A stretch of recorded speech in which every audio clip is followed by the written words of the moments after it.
Pourquoi vous êtes-vous inscrit?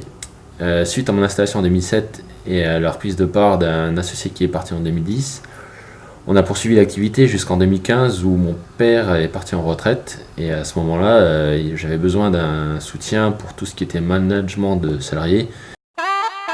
Racontez-nous le déroulement de cette formation.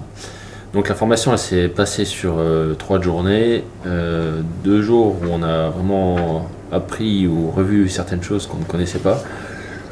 Et la 3e journée, c'était plus un bilan, savoir si on avait pu mettre en application ce qu'on avait vu au cours de la formation.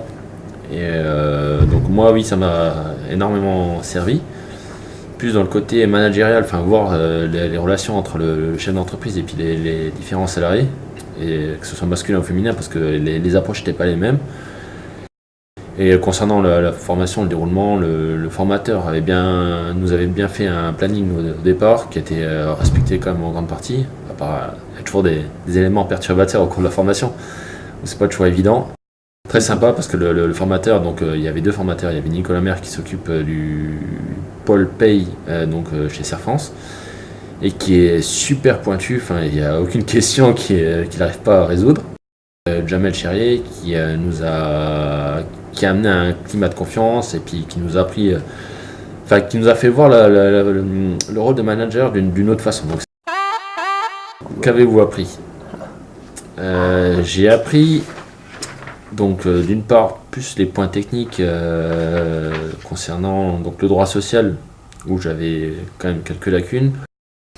On a appris aussi à savoir si on est au cours de test, si on était des bons managers, ou si on avait la carrure d'être manager ou pas au sein d'une entreprise.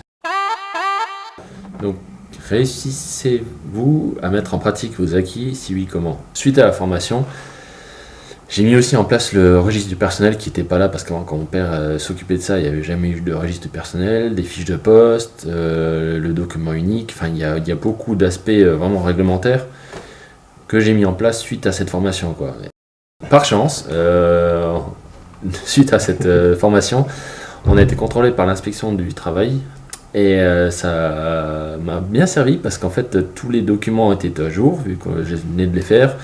J'ai pu expliquer à la personne qui contrôlait tout le déroulement de la formation et ce que j'avais pu voir, et donc les documents que j'ai mis en place, les documents uniques, les différents tableaux, les documents à afficher dans l'entreprise. Et ça m'a évité, je pense, quelques soucis parce que la personne était compréhensive sur le fait que je connaissais pas tout et que je mettais les choses en place et donc il y aurait une évolution au cours de l'année.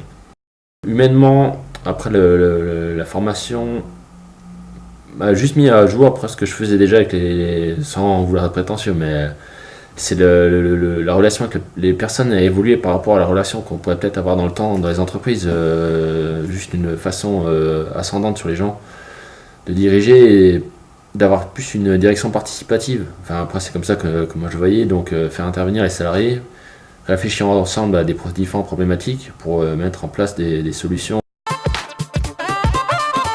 Le service paye de Serre France c'est vraiment au top. Pour tout ce qui est réglementaire, les fiches de paye, tout est toujours carré.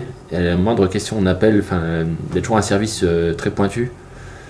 Et après aussi du fait de l'utilisation de Serre France Connect, donc c'est pour tout ce qui est déclaration des éléments consécutifs à la fiche de paye, ça m'a vraiment servi parce que au sein de mon entreprise, des 2 entreprises, entre la ferme et la boucherie, le temps il se limite vraiment à des portions minimes.